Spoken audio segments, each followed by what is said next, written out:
Hello बच्चों, आज हम लोग देखेंगे कोऑर्डिनेशन केमिस्ट्री का लेक्चर नंबर 5। आज में हमें पढ़ना है Werner's theory of coordination compound, Werner के सिद्धांत के बारे में। तो वो वर्नर जो एक साइंटिस्ट थे, इन्होंने अपनी थ्योरी दी थी 1893 में, काफ़ी टाइम पहले।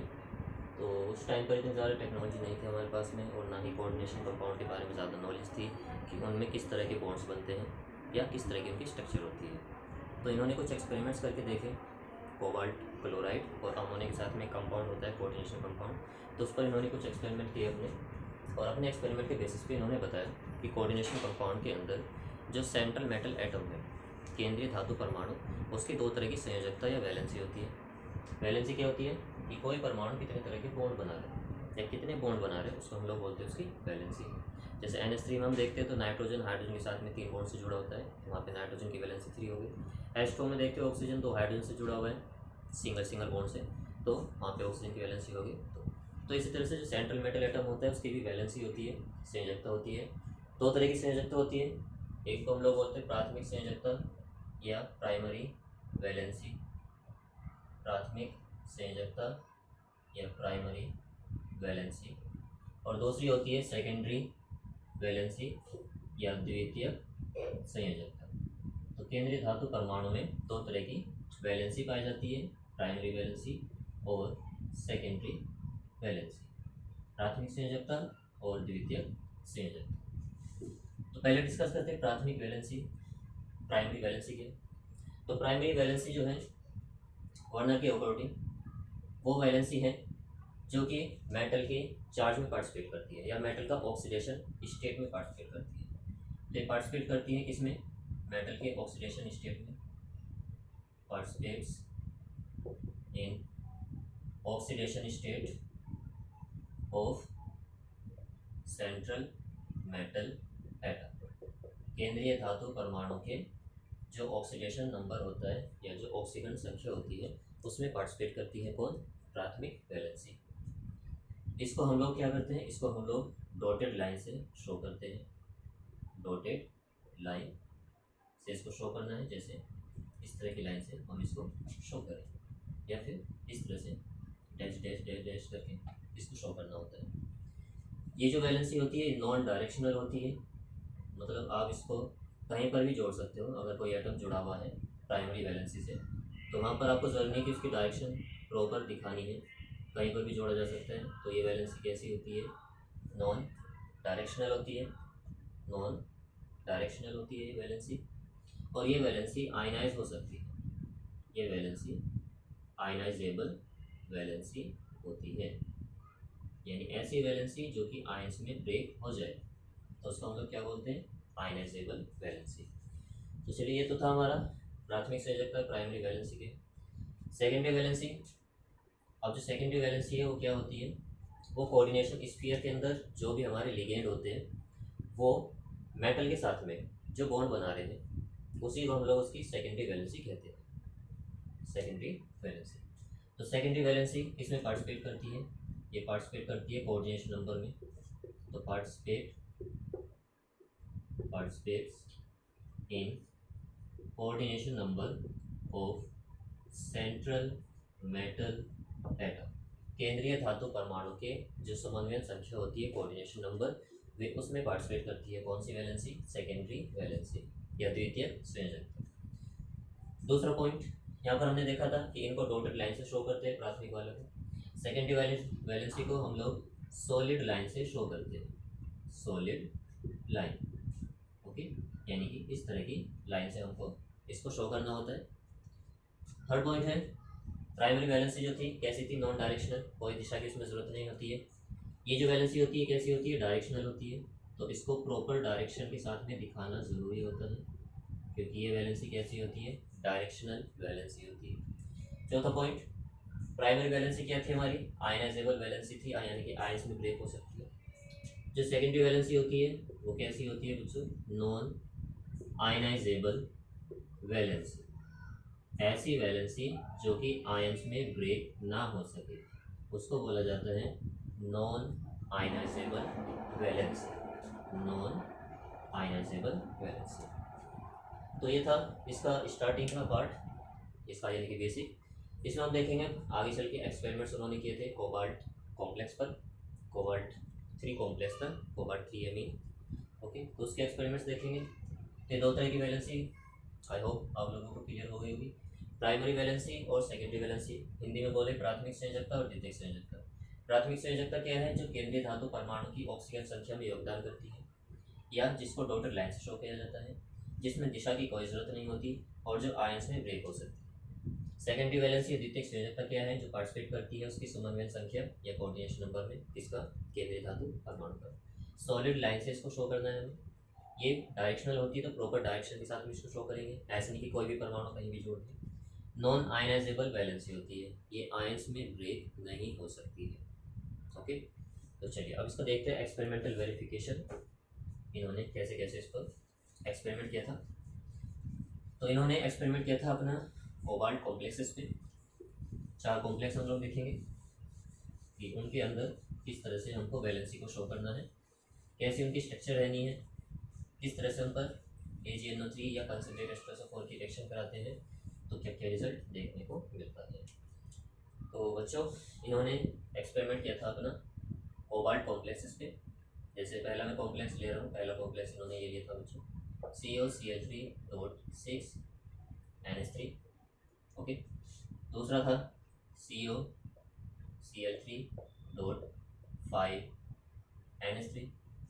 थर्ड कॉम्प्लेक्स था COCl3.4NH3।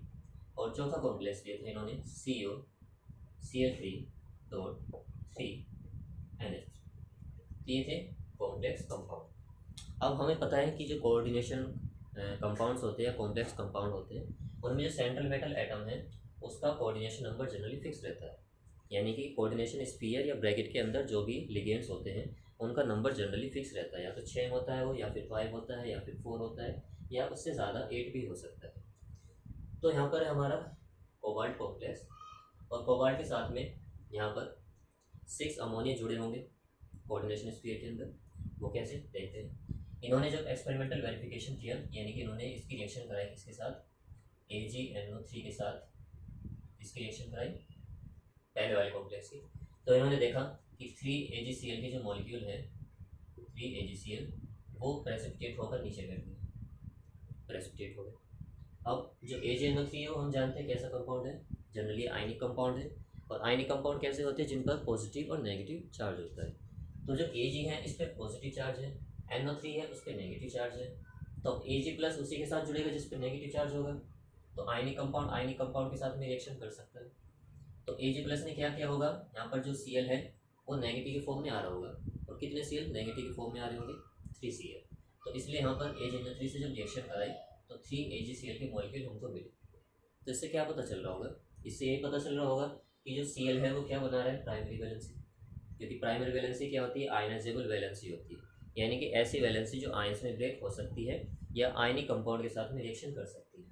तो अभी तो यहाँ पर 3AgCl बने हैं, वरना अगर अमोनिया सपोज करो कि अमोनिया बाहर होता तो आपको यहाँ पे मिल जाता अमोनियम नाइट्रेट या सिल्वर अमोनियम नाइट्रेट। ओके, पर यहाँ पर ऐसा कुछ नहीं हुआ, यहाँ पर ऐसा कुछ नहीं हुआ। तो 3AgCl के प्रेसिपिटेट का मिलने का मतलब ये है कि जो 3 Cl के एटम हैं वो कोऑर्डिनेशन स्फीयर के बाहर स्थित है और प्राइमरी वैलेंसी को बना रहे हैं। ओके, प्राइमरी वैलेंसी को बना रहे हैं, यानी कि आयनिक बॉन्ड बना रहे हैं। तो इसको हम लोग दिखाएंगे डॉटेड लाइन से। चलिए, फिर उसके बाद में इन्होंने कंसनट्रेट H2SO4 के साथ में भी रिएक्शन करा के देखा कि क्या रिजल्ट आता है। कंसनट्रेट H2SO4 के साथ रिएक्शन की तो इन्होंने देखा कि यहाँ पर जितने भी HCl क्लोरीन गैस है वे सभी HCl गैस के रूप में निकल गए। तो ऑल क्लोरीन, सभी जो क्लोरीन है वो निकल गए या फिर रिलीज हो गए इसके फॉर्म में, all chlorine release in form of HCl gas. HCl gas के रूप में सारे के सारे जो हमारे क्या थे क्लोरीन के एटम्स वो रिलीज हो गए HCl गैस के फॉर्म में। ये क्यों रिलीज हुए? क्योंकि जो 3 Cl है वो बाहर की तरफ स्थित है, कोऑर्डिनेशन स्फीयर के बाहर है। और साथ में देखा कि कोई भी अमोनियम सल्फेट नहीं बना, no formation of ammonium sulphate, NH4 और ट्वाइस SO4। ये होता है बच्चों अमोनियम सल्फेट। देखिए बच्चों, ये तभी बन सकता है अमोनियम सल्फेट जब आपके पास में अमोनिया फ्री हो, फ्रीली अवेलेबल। अब यहाँ पर अमोनियम सल्फेट नहीं बन रहा है, हम H2SO4 से रिएक्शन करा तो रहे हैं, HCl बन रहा है, HCl बन तो रहा है, लेकिन जो अमोनिया है वो हमें पता है कि वो ब्रैकेट के अंदर है, कोऑर्डिनेशन स्फीयर में है और मेटल के साथ काफ़ी स्ट्रॉन्गली जुड़ा हुआ है। स्ट्रॉन्गली जुड़ा हुआ है तो यानी कि वहाँ से आसानी से अलग नहीं होगा, आसानी से अलग नहीं होगा तो यानी कि सल्फेट के साथ में भी रिएक्शन नहीं करेगा। तो यहाँ पर आपको कोई भी अमोनियम सल्फेट नहीं मिलेगा। तो इससे क्या कंक्लूजन निकला हमारा? इससे ये कंक्लूजन निकला कि 3 क्लोरीन के एटम कोऑर्डिनेशन स्फीयर के बाहर स्थित हैं और मेटल के साथ में आयनिक बॉन्ड से जुड़े हुए हैं और प्राइमरी वैलेंसी में पार्टिसिपेट कर रहे हैं। अमोनियम सल्फेट का ना बनना ये दर्शा रहा है कि जितने भी हमारे पास अमोनिया के मॉलिक्यूल हैं यानी 6 अमोनिया, वो कोऑर्डिनेशन स्फीयर के अंदर स्थित है और मेटल के साथ में काफ़ी स्ट्रॉन्गली जुड़े हुए हैं और सेकेंडरी वैलेंसी में पार्टिसिपेट कर रहे हैं। ठीक है बच्चों। फिर उसके बाद में हमने देखा इनका कंडक्टेंस या इलेक्ट्रिकल कंडक्टिविटी, कंडक्टेंस या इलेक्ट्रिकल कंडक्टिविटी उन्होंने चेक करी। तो कंडक्टेंस में उन्होंने देखा ये जो कंपाउंड है वो 4 आयंस दे रहा था। कितने आयंस दे रहा था? 4 आयंस। तो इस तरह से इन्होंने एक्सपेरिमेंट किया था पहले वाले कंपाउंड पे। AgNO3 से रिएक्शन कराएंगे, AgCl मिल जाएगा। जितने भी AgCl हमको मिलेंगे, चाहे वो 2 मिले या फिर 3 मिले, उससे ये पता चलेगा कि क्लोरीन एटम उतने ही कोऑर्डिनेशन स्फीयर के बाहर से। और अगर आपको अमोनियम सल्फेट नहीं मिल रहा है तो इसका मतलब ये है कि अमोनिया सारे के सारे कहाँ पर है? कोऑर्डिनेशन स्फीयर के अंदर है, कोई भी अमोनिया का मॉलिक्यूल बाहर नहीं है। HCl गैस निकल रही है और सारे क्लोरीन के जो एटम है वो HCl के रूप में बाहर निकल रहे हैं। तो इससे भी यही प्रूफ हो रहा है कि क्लोरीन का कोई भी एटम कोऑर्डिनेशन स्फीयर के अंदर नहीं है। टोटल यहाँ पर आयंस कितने मिल रहे हैं हमको? 4 आयंस। तो इनके बेसिस पर, इन सब एक्सपेरिमेंट के बेसिस पर हम बता सकते हैं कि इसकी स्ट्रक्चर क्या हो सकती है। तो इसकी स्ट्रक्चर क्या हो सकती है बच्चों? ये हो सकती है कि कोऑर्डिनेशन स्फीयर के अंदर कोबाल्ट होगा हमारा सेंट्रल मेटल एटम। कोई भी अमोनियम सल्फेट नहीं बन रहा है तो इसका मतलब ये है कि जितने भी अमोनिया के मॉलिक्यूल हैं वो सब कोऑर्डिनेशन स्फीयर के अंदर है और मेटल के साथ में स्ट्रांगली जुड़े हुए हैं, सेकेंडरी वैलेंसी में पार्टिसिपेट कर रहे हैं। सारे के सारे जो क्लोरीन के एटम हैं वो AgCl के रूप में, प्रेसिपिटेट के रूप में नीचे बैठ गए। तो जो क्लोरीन है 3 के 3, वो कहाँ पर स्थित है बच्चों? वो कोऑर्डिनेशन स्फीयर के बाहर। तो इन एक्सपेरिमेंट के आधार पर हम बता सकते हैं कि कॉम्प्लेक्स कंपाउंड की जो स्ट्रक्चर है वो ये रहेगी। अब देखिए इसको ब्रेक कराते हैं, आयनाइज कराते हैं। कैसे कराएंगे? तो जो कॉम्प्लेक्स कंपाउंड होते हैं उनमें जो अंदर वाली चीज़ होती है वो आयनाइज नहीं होती है, बाहर वाली आयनाइज हो सकती है, चाहे वो राइट साइड में हो चाहे वो लेफ्ट साइड में हो। तो मैंने बताया था पहले भी कि जो लेफ्ट वाली चीज़ है उसको हम लोग पॉजिटिव लेके चलते हैं और राइट साइड वाली जो चीज़ है वो बच्चों कैसी होनी चाहिए? नेगेटिव। अब कोई भी कंपाउंड तभी बनता है जब जितना पॉजिटिव हो और उतना ही नेगेटिव हो। यहाँ पे नेगेटिव कितना आ रहा होगा? क्लोरीन की वजह से 3 नेगेटिव। तो इन 3 नेगेटिव को न्यूट्रलाइज करने के लिए, उदासीन करने के लिए इस ब्रैकेट पे कितना चार्ज होना चाहिए? 3 पॉजिटिव। तो इसको आप एक साथ ही लोगे तो कोबाल्ट NH3 होल 6 और उस पर लगा दोगे 3 पॉजिटिव और साथ में 3 Cl माइनस। तो टोटल आयंस कितने मिले हमको बच्चों? यहाँ पे कोई भी नंबर नहीं है, 1 नंबर मान लेते हैं। यहाँ पे कितना नंबर है? 3। तो 1 + 3 = 4। तो आपको आयंस कितने मिल गए? 4 आयंस। 3 क्लोराइड के आयन और 1 आयन हमको मिला है ये कॉम्प्लेक्स आयन जो कि पॉजिटिवली चार्ज है। चलिए इसके अकॉर्डिंग हम लोग क्या करते हैं? हम लोग इसकी स्ट्रक्चर ड्रॉ करते हैं। तो ये जो कंपाउंड है इसकी स्ट्रक्चर होती है ऑक्टाहेड्रल या अष्टफलकीय। अष्टफलकीय में क्या होगा कि जो एक हमारे पास में लिगेंड है वो नीचे की तरफ होगा, प्लेन में नीचे की तरफ, एक ऊपर की तरफ होगा और मेटल के साथ में एक 90 डिग्री का एंगल बना रहा होगा और बाकी के जो 4 लिगेंड हैं वो कुछ इस तरह से जुड़े होंगे स्क्वायर के फॉर्म में। अब इसमें क्या करो? इसके अकॉर्डिंग देखिए यहाँ पर अमोनिया जो है 6 हैं और कैसे है ये? सेकेंडरी वैलेंसी को सेटिस्फाई कर रहे हैं तो इसलिए हमने इसको सॉलिड लाइन से दिखाया है और इनमें प्रॉपर डायरेक्शन होनी चाहिए क्योंकि सेकेंडरी वैलेंसी डायरेक्शन पे डिपेंड करती है। तो ये क्या हो जाएगा बच्चों? यहाँ पर लिखेंगे आप अमोनिया, यहाँ पर भी अमोनिया, फिर ये हो गया अमोनिया, ये हो गया अमोनिया, यहाँ पे भी बच्चों NH3। एन को पहले से लिखते हैं क्योंकि नाइट्रोजन ही बॉन्ड बना रहा है यहाँ पे NH3। तो ये हो गई इसकी स्ट्रक्चर और ये हमने दिखा दी सेकेंडरी वैलेंसी जो कि अमोनिया बना रहा है। चलिए अब इसके बाद देखते हैं कि क्लोरीन को हमें कैसे जोड़ना है। तो मैंने स्टार्टिंग में बताया था कि जो हमारा सेकेंडरी वैलेंसी को सेटिस्फाई कर रहा है उसको डायरेक्शन की जरूरत होती है। प्रॉपर डायरेक्शन हमने इसके दिखा दी, एक नीचे है वही एक ऊपर है, बाकी की जो चार वो एक ही प्लेन में है और मेटल के साथ में 90 डिग्री पर जुड़े हुए। बचा क्या, 3 क्लोरीन, और ये क्या है, प्राइमरी वैलेंसी को सेटिस्फाई कर रहा है। और प्राइमरी को कैसे दिखाते हैं बच्चों, दो डॉट से। तो आप क्या करो, 3 क्लोरीन को कहीं पर भी, जहाँ पर आपका दिल करे कहीं पर भी जोड़ दो डॉटेड लाइन से। तो एक क्लोरीन मैंने यहाँ जोड़ दी, एक मैं यहाँ जोड़ देता हूँ, एक मान लीजिए हमने यहाँ जोड़ दिया। तो ये हो गई हमारी इस कॉम्प्लेक्स कंपाउंड की स्ट्रक्चर है इसी। तो इसी के बेसिस पे हम तीनों भी बता सकते हैं।